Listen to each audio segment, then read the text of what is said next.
Assalamualaikum warahmatullahi wabarakatuh. Alhamdulillah, wassalatu wassalamu ala rasulillah, Sayyidina wa maulana Muhammad ibn Abdillah, wa ala alihi wa sahbihi wa man tabi'ahu wa mawalah. Qala Rasulullah sallallahu alaihi wasallam, may yuridillahu bi khairan yufaqihu fiddin, amma ba'd. Pertama-tama mari kita panjatkan puja dan puji tasyakur kita atas kehadirat Allah Subhanahu wa ta'ala yang telah memberikan kita nikmat sehat baik lahir dan juga batin, dan semoga Allah senantiasa memberikan kita rizki yang berlimpah dan rizki yang barokah, dan menjadikan kita sebagai hamba yang sa'idun fid dunya wa sa'idun fil akhirah, yaitu sebagai hamba yang selamat di dunia dan juga selamat di akhirat. Amin Allahumma amin. Kedua kalinya selawat agung serta salam mulia semoga tetap tercurah limpahkan keharibaan baginda Nabi besar Muhammad sallallahu alaihi wasallam yang telah membedakan mana yang hak dan mana yang batil, dan mana jalan menuju surga dan jalan menuju neraka, dan juga yang telah membawa nenek moyang kita dari alam kejahiliaan menuju alam yang penuh ilmiah, yaitu agama Islam, dengan ucapan Allahumma sholli ala Sayyidina Muhammad, dengan ucapan Allahumma sholli ala Sayyidina Muhammad. Para kaum muslimin wal muslimat rahimakumullah, khususnya para pendengar video ini, kali ini kami akan menjelaskan tentang apa itu waswas dan juga bagaimana cara menanganinya. Kami ambil dari buku Tutur Hati Ustadzah Halimah Al-Idrus. Bismillahirrahmanirrahim. Seseorang di majelisku, ini kata Ustadzah Halimah Al-Idrus, beberapa hari yang lalu bertanya tentang waswas dan cara menyembuhkannya. Yang dia maksud dengan waswas adalah adanya bisikan-bisikan saat dia melaksanakan sebuah ibadah. Bisikan itu mengatakan bahwa apa yang dilakukannya tidak sempurna atau malah tidak sah, atau terkadang membuatnya ragu apakah dia sudah melakukannya atau belum. Misalnya, di saat dia telah hampir selesai berwudu, dia ragu-ragu apakah wudunya itu sudah diawali dengan niat atau belum. Dan untuk meyakinkan dirinya, seringkali dia mengulang kembali wudunya, sehingga untuk berwudu saja dia membutuhkan waktu berpuluh menit lamanya. Demikian katanya. Saya menjawab, kata Ustadzah Halimah Al-Idrus, saya menjawab pertanyaan tersebut dengan menukil jawaban dari beberapa ulama. Saya juga ingat bahwa beberapa teman di pondok pesantren dulu banyak yang terganggu dengan penyakit ini, tentu saja mengganggu orang lain pula. Lebih daripada itu, penyakit satu ini obatnya tidak akan ditemui di apotik, padahal membiarkannya berlarut akan semakin menguasai hati. Jadi kiranya perlu untuk saya tuliskan metode pengobatannya di sini, hingga jika ada di antara saudara-saudara pendengar merasa terkena penyakit ini, dia tahu bagaimana menghadapinya. Dan bagi yang lain diharapkan bisa belajar untuk mencegahnya. Bukankah mencegah itu lebih baik daripada mengobati? Baiklah, untuk mulai membahas hal ini, kita akan memulai dengan pertanyaan, apakah waswas itu? Waswas adalah bisikan setan. Dia berharap dengan hal tersebut orang jadi malas beribadah, bahkan meninggalkannya. Ibnu Abbas radhiyallahu anhuma berkata, waswas adalah penyakit orang mukmin.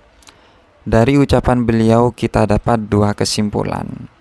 Pertama, hanya orang mukmin yang bisa terkena penyakit ini.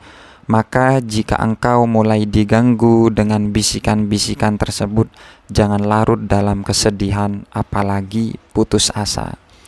Justru bolehlah kamu berbesar hati sebab kamu seorang mukmin, karena tentunya orang yang tidak ada iman di hatinya tidak akan peduli terhadap keabsahan ibadah, apalagi kesempurnaannya.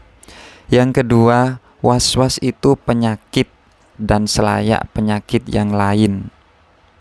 Ia harus diobati, betul bahwa ia tanda keimanan, tapi membiarkannya merusak ibadahmu hanya akan membuat keimananmu diam di tempat, tidak beranjak naik. Lantas bagaimana mengobatinya? Allah Subhanahu wa ta'ala berfirman dalam surat An-Nas, katakanlah, aku berlindung kepada Tuhannya manusia, pencipta manusia, pemelihara manusia, dari kejahatan bisikan setan yang suka bersembunyi. Dia berbisik dalam dada manusia dari golongan jin dan manusia. Dari ayat di atas kita bisa menyimpulkan bahwa waswas itu sumbernya dari setan.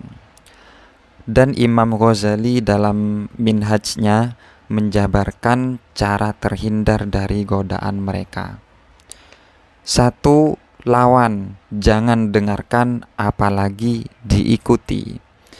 Jika dia mengatakan engkau belum berniat, katakan padanya, niat itu tempatnya di hati, dan tidak ada yang tahu isi hati kita kecuali Allah. Jika dia mengatakan pakaian kita kena najis, katakan padanya, aku tidak melihat ataupun menciumnya, dan kita lebih percaya kepada mata dan hidung kita daripada kepadanya. Sebab setan, meskipun bisikannya terdengar manis sekalipun, tak punya tujuan selain menyesatkan. Benar ucap Nabi Muhammad SAW, tatkala seorang di antara kalian tengah duduk dalam sholat, setan seringkali meniup bagian bawah tubuhnya, seolah ada angin yang keluar darinya. Apabila terjadi yang demikian, maka janganlah keluar dari sholat, kecuali jika dia telah benar-benar mencium baunya atau mendengar suaranya. Hadis riwayat Bukhari Muslim. Cobalah baca cerita yang saya nukil dari kitab I'anatut Thalibin ini.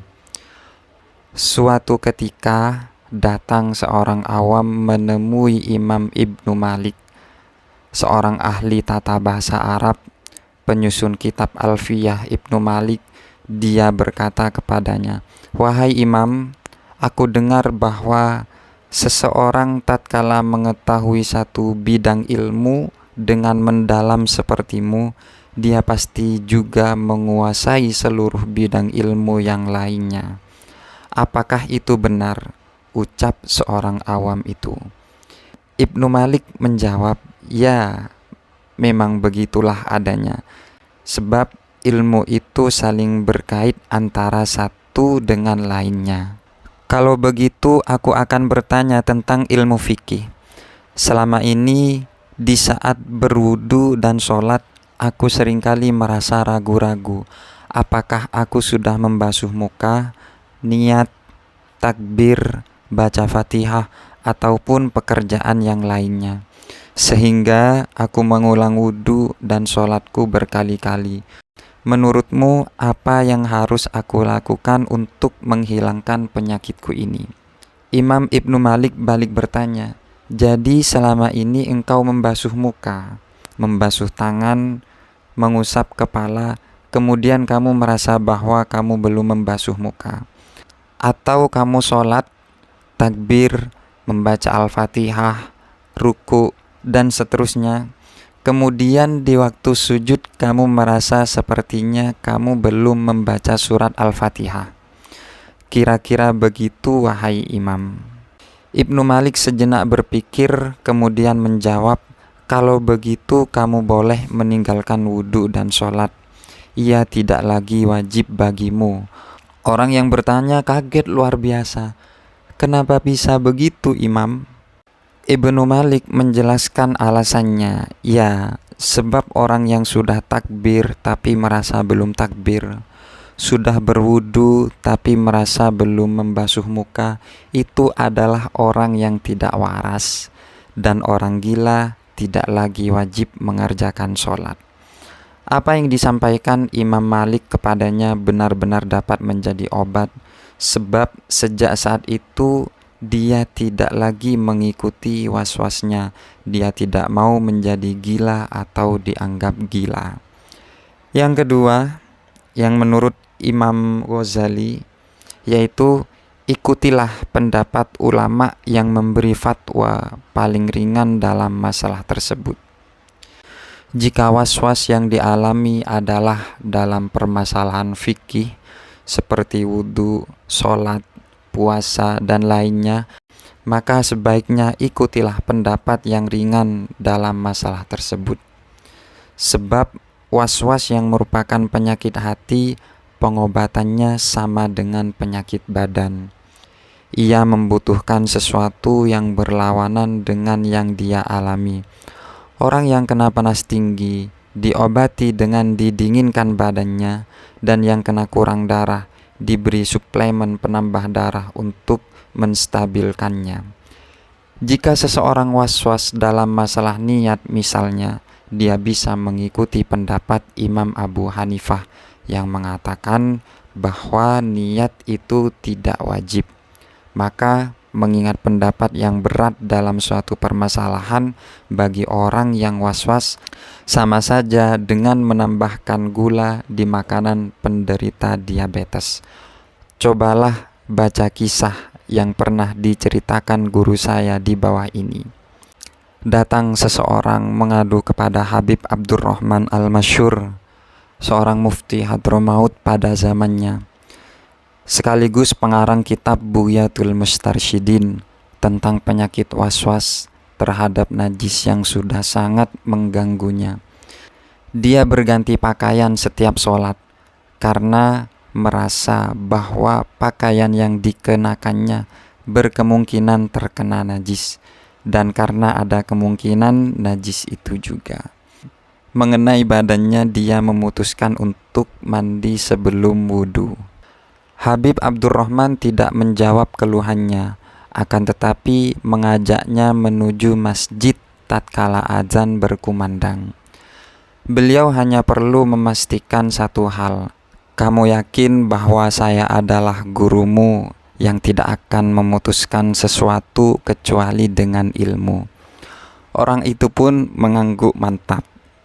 Di tengah perjalanan, mereka mendapati seekor kambing yang sedang buang kotoran. Orang itu pun berusaha menjauh sebisa mungkin. Akan tetapi sang guru justru menghentikan langkah dan malah menyuruhnya untuk mengambil kotoran tersebut dan meletakkannya di saku baju yang tengah dia kenakan. Beliau berkata, ada di antara ulama yang bermadhab Syafi'i berfatwa bahwa kotoran dari binatang ternak yang boleh dimakan, dagingnya itu suci. Meski keberatan orang itu menuruti ucapan gurunya, meletakkan kotoran di sakunya dan berangkat sholat dengan pakaian tersebut, sejak hari itu sembuhlah penyakit was-wasnya. 3. Obat was-was yang menurut Imam Ghazali, mohonlah perlindungan kepada Allah dari godaan setan, sebab hanya dialah sumber kekuatan, dan tatkala hati mengingatnya, seseorang dapat mengalahkan musuh manapun. Nabi Muhammad SAW mengatakan tentang tafsir dari surat An-Nas ayat 4, yaitu dari kejahatan bisikan setan yang suka bersembunyi. Setan bersembunyi tatkala seseorang mengingat Allah Subhanahu wa ta'ala, dan dia akan menguasai tatkala orang tersebut lupa kepada Allah Subhanahu wa Ta'ala. Maka setiap was-was itu datang, konsentrasikan pikiranmu mengingat Allah dan mohonlah agar Dia menjagamu dari godaan setan. Bisikan-bisikan itu pasti akan berkurang. Jika 3 hal di atas ini selalu kau lakukan setiap kali was-wasmu datang, akan ada waktu di mana was-was hanya akan menjadi masa lalu. Sehingga barangkali kalau nanti ada seseorang bertanya kepadamu, pernah kena was-was? Kamu akan menjawab, sudah lupa tuh. Kesimpulan dari apa yang kami jelaskan ini, cara mengobati was-was menurut Imam Ghazali dalam Minhajnya, yaitu ada 3 cara. Pertama, lawan, jangan dengarkan apalagi diikuti. Yang kedua, ikutilah pendapat ulama yang memberi fatwa paling ringan dalam masalah tersebut. Dan yang ketiga, mohonlah perlindungan kepada Allah dari godaan setan. Kiranya hanya ini yang bisa kami sampaikan, kurang lebihnya kami mohon maaf yang tiada tara. Semoga kita semua dijauhkan dari penyakit was-was, dan ketika ada di antara salah satu dari kita ada yang terkena penyakit was-was, semoga bisa sembuh. Amin Allahumma amin. Wallahul muwafiq ila aqwamit thoriq.